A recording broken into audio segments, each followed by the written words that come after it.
Assalamualaikum warahmatullahi wabarakatuh. Perkenalkan, nama saya Nuri Isnaini, NIM 230601089, kelas Industri B Pagi, dan di sini saya akan mempresentasikan leadership sistem pada MPI. Leadership sistem pada manajemen perusahaan industri adalah kepemimpinan digunakan untuk mengelola dan memotivasi karyawan untuk mencapai tujuan perusahaan. Aspek sistem kepemimpinan yang pertama yaitu gaya kepemimpinan. Gaya kepemimpinan ada 3. Yang pertama, gaya kepemimpinan autokratis. Nah, gaya kepemimpinan autokratis adalah kepemimpinan yang berpusat pada satu orang. Contohnya di PT Silok Gresik dapat terlihat dalam pengelolaan disiplin kerja pengemudi truk. Ketika terdapat masalah seperti keterlambatan atau ketidakhadiran tanpa izin, manajemen dapat menerapkan sanksi tegas tanpa konsultasi terlebih dahulu dengan karyawan. Pendekatan ini bertujuan untuk meningkatkan disiplin kerja dan kinerja pengemudi. Yang kedua, gaya kepemimpinan demokratis.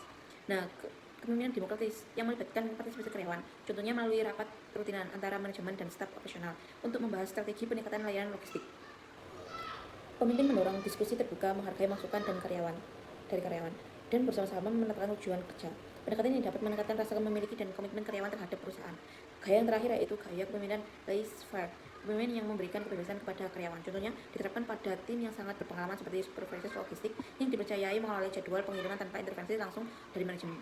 Pemimpin hanya memberikan arahan umum untuk memberikan tim menentukan cara terbaik untuk mencapai tujuan tersebut. 2. Kemampuan kepemimpinan ada 3, yaitu kemampuan mengelola, seperti mengelola sumber daya dan kegiatan pada perusahaan.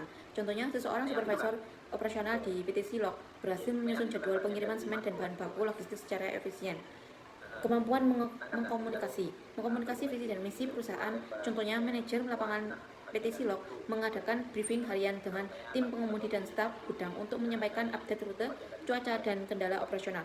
Kemampuan memotivasi karyawan untuk mencapai tujuan. Contohnya, seseorang kepala departemen memberikan penghargaan mingguan kepada staf yang menunjukkan kinerja terbaik setiap ketepatan waktu, pengiriman, atau inisiatif dalam menyelesaikan masalah logistik. Yang ketiga, struktur kepemimpinan pada PT Semen Indonesia Logistik Gresik mempunyai struktur kepemimpinan yang hierarki. Kepemimpinan terdiri dari beberapa tingkat. Ada 4 proses kepemimpinan, yaitu perencanaan, membuat rencana strategis dan teknis untuk mencapai tujuan. Contoh, manajer operasional PT Semen Indonesia Logistik menyusun rencana distribusi semen untuk tahun depan, termasuk target pengiriman, rute logistik, serta anggaran bahan bakar dan pemeliharaan armada. Pengorganisasian, penghargaan, pengawasan.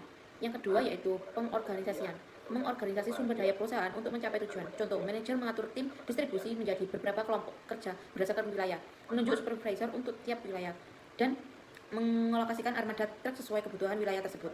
Yang ketiga, pengarahan, menggerakkan dan memotivasi karyawan untuk mencapai tujuan. Contohnya, direktur memberi penghargaan langsung kepada tim logistik mengenai pentingnya ketepatan waktu dalam pengiriman serta mendorong semangat kerja dengan memberikan bonus untuk tim yang mencapai target tersebut. Keempat, pengawasan, mengawasi kegiatan perusahaan untuk memastikan bahwa tujuan tercapai. Contohnya yaitu Keempat, pengawasan. Mengawasi kegiatan perusahaan untuk memastikan bahwa tujuan tercapai. Contohnya, manajer melakukan audit mingguan terhadap data pengiriman dan melakukan evaluasi terhadap tim yang tidak mencapai target, lalu memberikan solusi atau pelatihan tambahan. 5. Budaya kepemimpinan mengacu pada bagaimana seseorang pemimpin berperilaku dan bagaimana mereka dilihat dalam organisasi. Budaya kepemimpinan dipengaruhi oleh beberapa faktor. Nilai-nilai kepemimpinan yaitu nilai yang dianut oleh perusahaan. Contohnya, menerapkan nilai-nilai kepemimpinan yang berlandaskan pada prinsip akhlak. Prinsip ini merupakan akronomi dari amanah: kompeten, harmonis, loyal, adaptif, dan kolaboratif yang menjadi pedoman perilaku bagi seluruh insan perusahaan dalam menjalankan tugas dan tanggung jawab.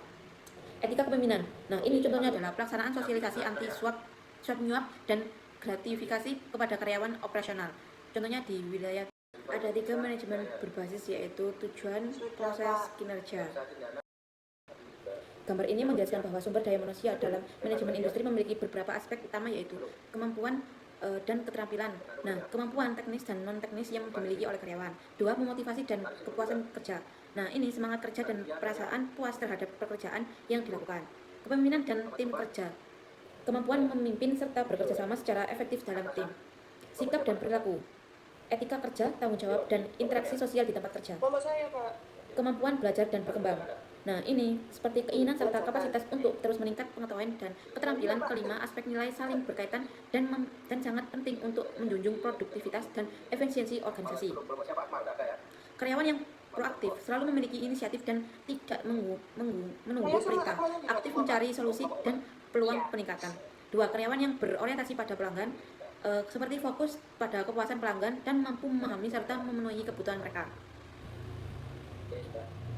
Nah, gambar di atas yaitu berorientasi pada hasil. Nah, karyawan memiliki tujuan kerja yang jelas, mampu mencapai target dan secara aktif meningkatkan kinerja tersebut. Kemampuan adaptasi. Karyawan dapat beradaptasi dengan perubahan teknologi dan lingkungan kerja. Contohnya, kemampuan adaptasi di PT Semen Indonesia Logistik atau Silog dapat dilihat dari penerapan teknologi digital dalam operasional mereka. Misalnya, Silog mengembangkan aplikasi peminjaman kendaraan berbasis Android untuk mempermudah proses peminjaman armada oleh karyawan. Aplikasi ini memungkinkan pengajuan peminjaman dilakukan secara digital, yang kemudian terhubung dengan server pusat perusahaan. Dengan demikian, proses peminjaman menjadi lebih efisien, transparan, dan meminimalkan potensi kesalahan administrasi. Yang kedua, keterampilan digital. Mampu menggunakan teknologi digital, AI, dan analitik atau perangkat lunak lainnya. Contoh, Silog mengembangkan beberapa inisiatif digital untuk meningkatkan efisiensi operasional. Pertama, yaitu aplikasi peminjaman kendaraan berbasis Android yang sudah saya jelaskan di poin pertama.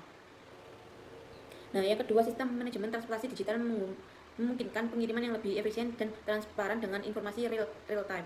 Nah, memastikan distribusi yang lancar dan kepuasan pelanggan. Ketiga, workshop kompetensi digital yang diadakan bersama Sinergi Informatika Semen Indonesia atau SI. Keterampilan karyawan dalam mengelola bisnis digital dan layanan pelanggan, serta mempersiapkan mereka menghadapi perkembangan teknologi di masa depan. Ketiga, kemampuan kerja jarak jauh. Dapat bekerja efektif dalam lingkungan kerja jarak jauh atau hibrida. Contohnya penggunaan sistem manajemen transportasi yang efisien, real-time, transparan, dan aman. Sistem ini memungkinkan pemesanan dari pelanggan hingga eksekusi pengiriman dilakukan secara digital tanpa adanya keterlambatan informasi. Yang keempat, kesejahteraan dan kesehatan mental. SDM yang peduli kesejahteraan dan kesehatan mental serta dapat mengelola stres dan tekanan kerja. Contohnya, Silog aktif mengedukasi karyawan dan masyarakat sekitar mengenai pentingnya keselamatan dan kesehatan kerja. Misalnya, perusahaan mengadakan kegiatan seperti safety education, toolbox atau meeting, safety talk, dan kampanye penggunaan masker untuk meningkatkan kesadaran atau pentingnya perlindungan diri di lingkungan kerja. Yang kelima, kemampuan belajar dan berkembang. SDM yang dapat terus belajar mengembangkan keterampilan. Contohnya di PT Logistik Gresik, karyawan yang bekerja di bagian logistik diberikan pelatihan berkala terkait teknologi terbaru dalam manajemen rantai pasok dan sistem distribusi. Selain itu, mereka juga didorong untuk mengikuti seminar atau workshop yang membatasi tren industri semen dan logistik. Dengan demikian, karyawan dapat terus meningkatkan keterampilan mereka, mengadopsi teknologi baru, dan beradaptasi dengan perkembangan industri, yang pada akhirnya mendukung efisiensi dan inovasi dalam perusahaan. Sekian presentasi dari saya. Apabila ada perkataan yang menyinggung, mohon maaf. Wassalamualaikum warahmatullahi wabarakatuh.